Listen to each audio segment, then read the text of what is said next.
Broadcasting from the business capital of the world, this is the Podcast Business News Network.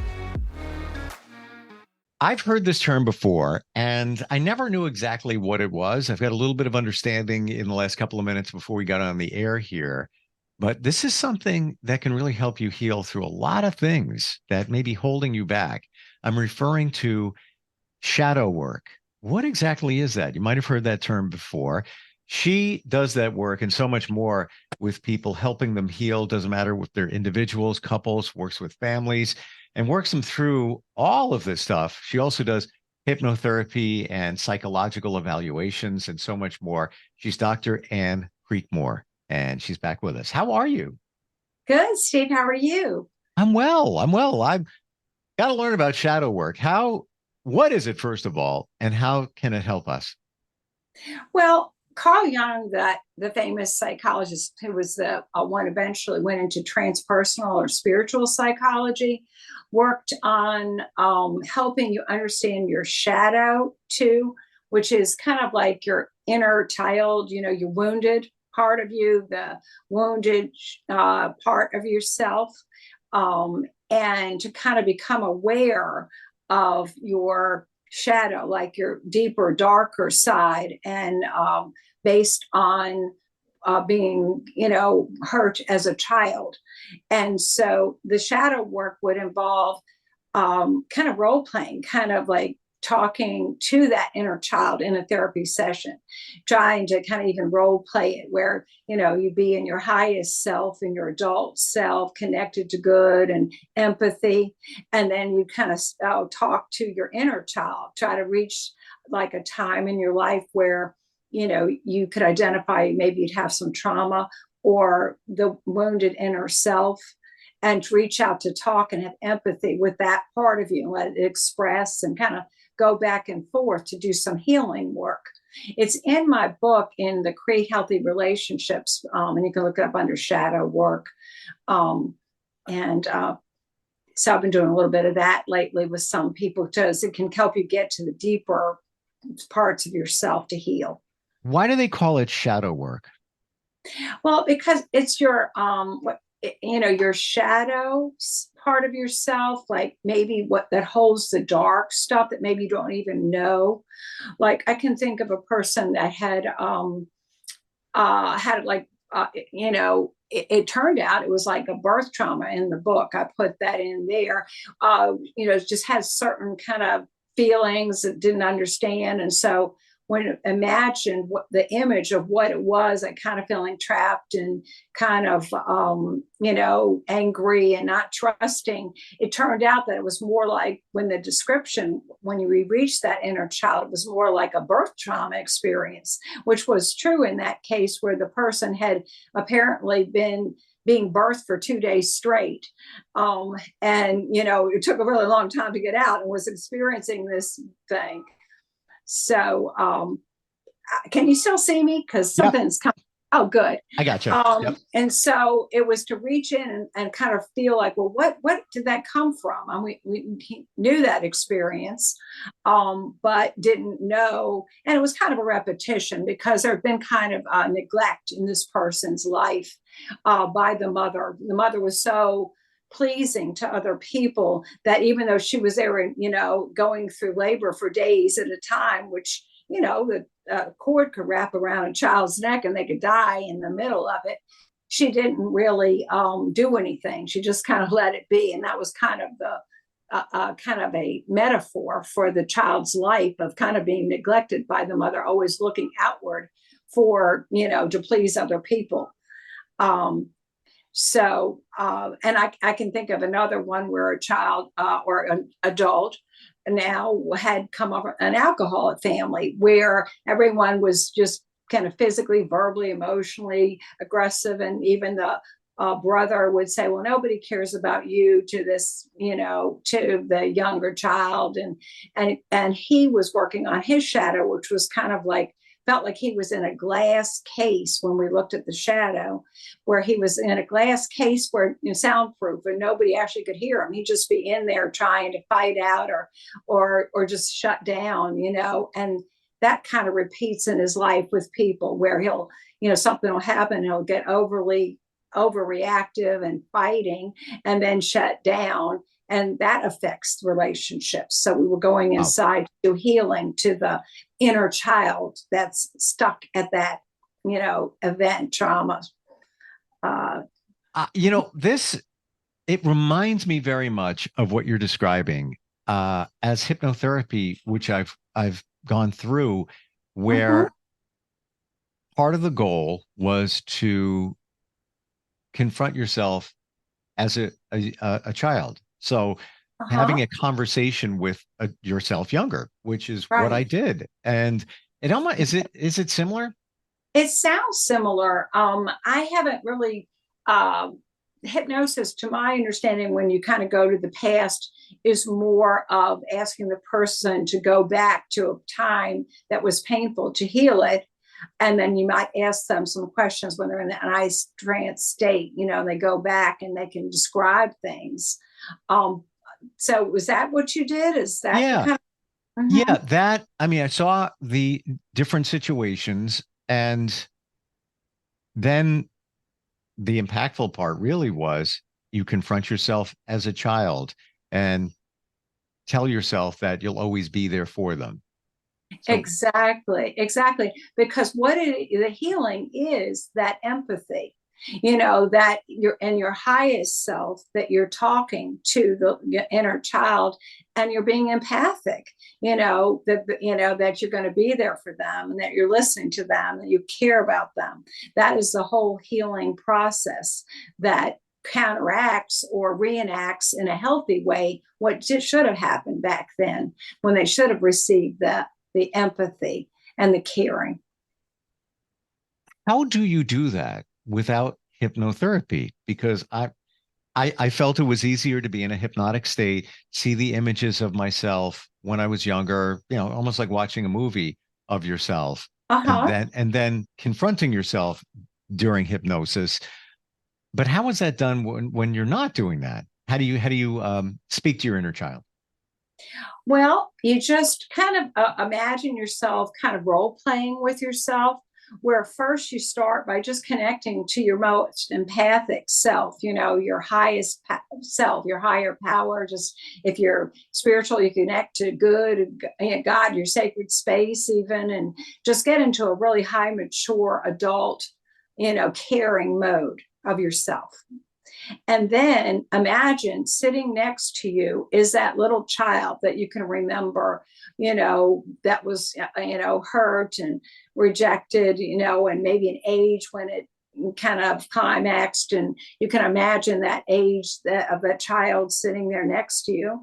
And you just kind of reach out and say, what's going on? I mean, what are you okay? What's happening? And then you scoot over in the therapist couch and you kind of just sit there for a minute and just feel what it was like to be that child, that wounded child, the inner child.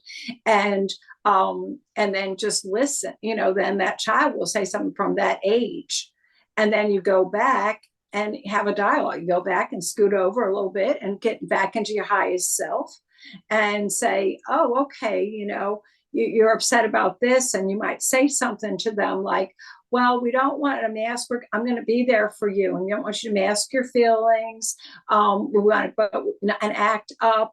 When you're feeling this pain, where you can communicate, and you don't want to just act out in some way because it's going to affect you and stay this way, in the long term. And then you go back to your little 7-year-old part, and that 7-year-old part might say, well, what do you mean mask? And what do you mean long term, right? Because when you scoot over and you're just really trying to feel what it was like to be back then, being young, you come up with those questions like, well, wait, okay, yes, great. I'd like to do that. I want you to communicate and be there for me. But what do you mean by me stop masking? Or what do you mean for me not doing something for the long term, because a 7-year-old isn't even going to know what the word long term means. You don't really get the possibilities, thinking level till about 11 or so. So that's a good question. It kind of comes up, You're like, so then you go back and say, well, what I mean by masking, and then it'll get your adult self to reach down to the, to explain it to the child self part and say, well, masking, is just you're not communicating and sharing. Now you're doing that. And this will help you so you don't do this and it doesn't work out in the, in your relationships. Like, it explains it, in other words. And so you kind of go back and forth. You scoot back and forth with yourself, getting into that role, that part of yourself. So how do you identify let's call it the trauma that you may have gone through, let's say when you were younger? Is it your younger self telling you what it is? Are you seeing those images that I did? Yeah, and it was during hypnotherapy, but it could be right. Well, did you, when you, just to clarify what you did a little more, did you actually just kind of do that when you were there and you were doing it internally, imagining this inner dialogue going on? So when I was doing hypnotherapy before we met, Uh-huh. I had heard that, a lot of the stuff that we deal with nowadays that holds us back from certain things comes from our childhood. So I told the hypnotherapist, take me right back to my childhood. That's where we're going. Let's go there. Right. Cool. I just figured, let's press fast forward. Into the root. The root. Like go, let's go back there. And, it was a few years ago, but, seeing myself younger, in different situations, I will say that the imagery, or almost like a video, the videos that played or the movies were not things that I had never seen before. Right. I had, that one time where I got a really bad sunburn, that one time where I got bullied on the playground. I kind of forgot about them, but they came back. And then I saw them. I saw them with much more clarity, and I felt them more. So it's one thing. Let me just think back to that time I was on the playground where I got bullied, and I was a large kid. I never got picked for sports or anything like that. I could see that, but I felt it. What that was like, feeling like I was alone. It's lunch recess time in elementary school, and there I am by myself walking the playground. But it had a lot to do. It was sort of a GPS for later in life, as you know, those things, those little things, whatever they might be. But that was the impactful part. I felt it, what that felt like. Exactly. And the other situations too. I'm just giving, one example. And side note, it's not like I had a traumatic childhood, but these are the little things that happened during our childhood that, as you've explained before, is our GPS. This is how we act later in life. So what's that like, not being picked to be on a team, for kickball and recess, that's your self-esteem. I'm not good enough to play. Well, guess what? That's the number one thing that most of us deal with. I'm not good enough. I'm not worthy enough. Exactly. It's still there within. Sure. And then if there had been some empathy at that time, maybe you cried and gotten the hugs and told you're very good enough and wonderful at that time, maybe it would have gone away, but instead, probably most people won't get that, in a class where the teacher's going to have that time to be able to run over and do that while they're trying to run a little kickball game or whatever it is that they're doing at the same time.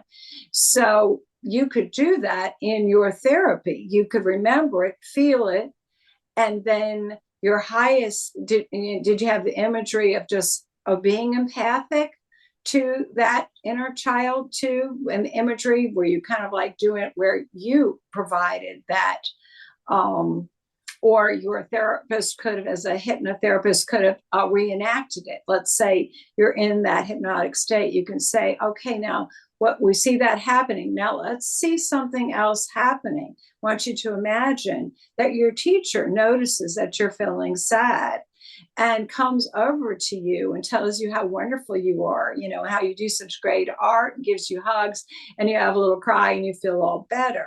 And you can be asked to just reenact the scene, seeing it going how you would have liked it to be, something healing.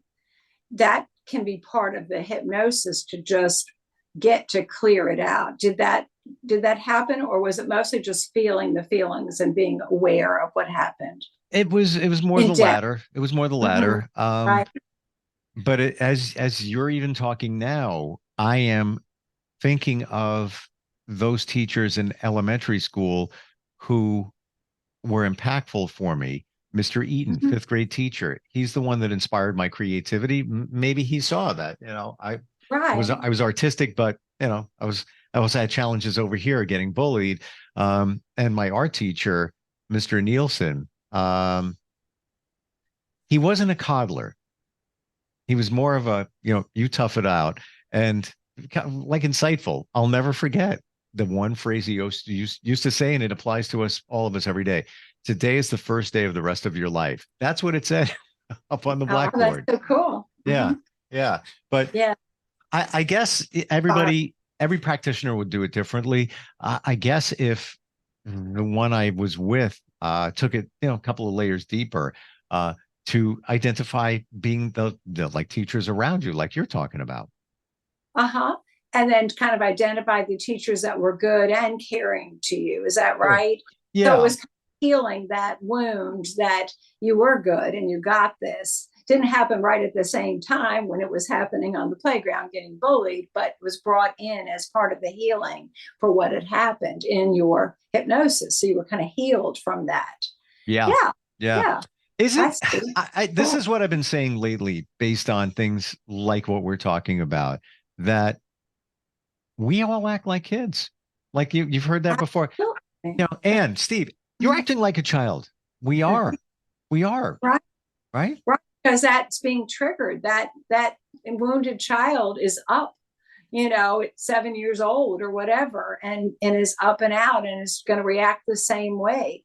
And if you can heal it, that's not going to be that way. There'll be, if you got the empathy, from the hypnosis or from role playing it out and getting that your highest self to talk positively to the younger self, then then it's healed, and you're not going to be triggered to come out in that same way because it's already been changed. It's been healed from that therapeutic process. Yeah. Wow. Yeah. So the shadow work, any other thoughts that you can share with us?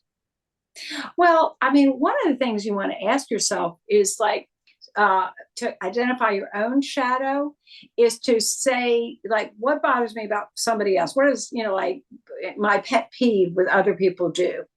And then to ask yourself, well, how do I do that? Because, like, in what way do I do that? Because your shadow self is actually you doing that and not really having the insight that this is what you do. Like, you may have absorbed that, of course, at the time, and then now you do it to people, but you don't have the insight to realize you're doing that. The reason it bothers you so much is it's reminding you of your own dark stuff that you don't really like about yourself. So a way to start is to ask things like, well, what, just thinking about that example with the alcoholic family, that, of course, people, even in the early phase of alcoholism, may look totally fine and not even drink all that much, but they verbally aggressive a lot. And there's a lot of defensiveness and stuff. And so that's something that he, as he got older, adopted. He would either be shutting off and not there, or he would be getting verbally aggressive. And he didn't like that in other people. So when he asked to go to a shadow thing, when you say, well, what do I not like in other people? And in what way am I like that? That can almost help you to look at, oh, that wounded child got stuck there and adopted, to protect himself, for example, against just this abusiveness going on. He kind of learned to either kind of try to fight back or to just shut down and not be close or trust. So that gives you insight into your shadow by just thinking about, what do I not like? And then how am I like that? And then put that in your wounded child, to heal and show love to that child, that empathy, and not so that you don't have to repeat that defensive posture anymore. Is it you confronting your younger self that is the healing process? It's the empathy. if you just confronted, when I hear the word confront, but confront is not a bad word, but confront, a lot of times you think of it like, hey, you got to stop doing Well, this. confrontation. Again, it's a shortened version of confrontation. Yeah. Yeah. So it's communicating empathically with your wounded child. That is the healing process. Like she did when you mentioned about the therapy with hypnosis, she also had to go to these healing teachers, kind of fused it. Here you are there, you've been bullied and you're sad. And then she has had you bring in these teachers that, loved you, adored you, saw you're good. And so it gets mixed in so that wounded child it's diffused, the pain is diffused, and the good, the empathy is brought into the picture. So I think that's it. So the empathy that gets communicated somehow that heals. Do you feel that we don't express that empathy normally because we've kind of shut down? I'm blocking that. That was a bad situation. I'm blocking that out.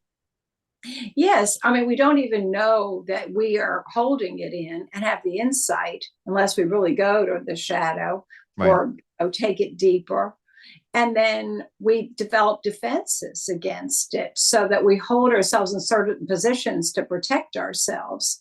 And I always give the funny example of my son in a physical sense when he was just a little toddler in a little, carrier seat. I was going up the steps to put some linens away and he's watching Barney or something. And all of a sudden heard a scream and I rushed on down and there he was holding himself up with his head all cocked.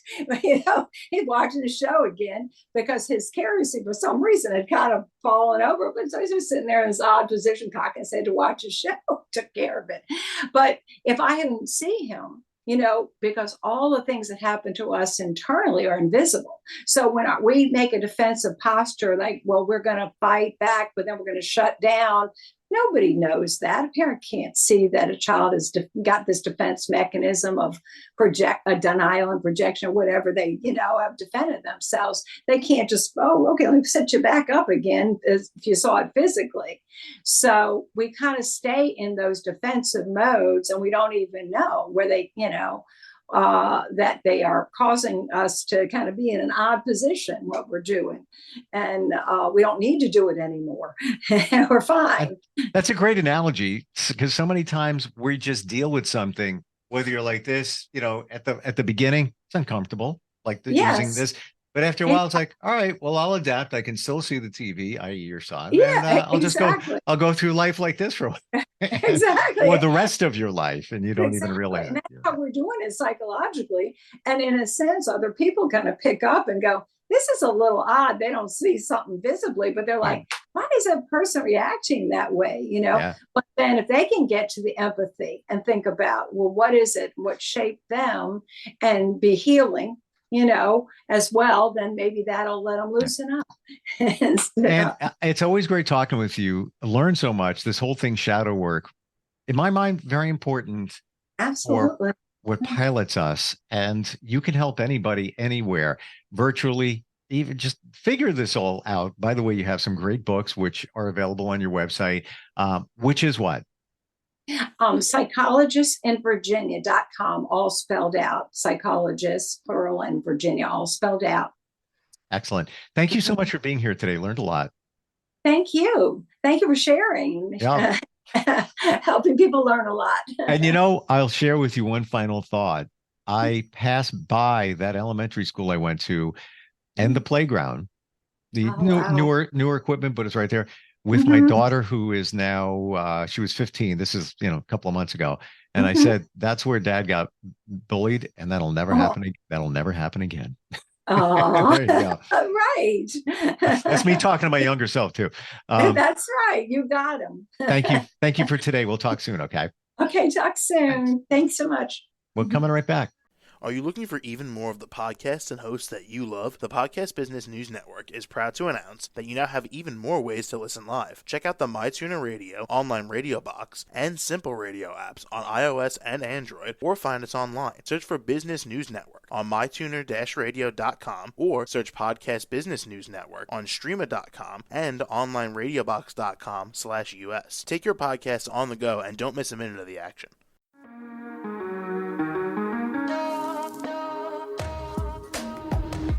Broadcasting from the business capital of the world, this is the Podcast Business News Network. For nearly 2,000 severely injured veterans, everyday life has become filled with barriers.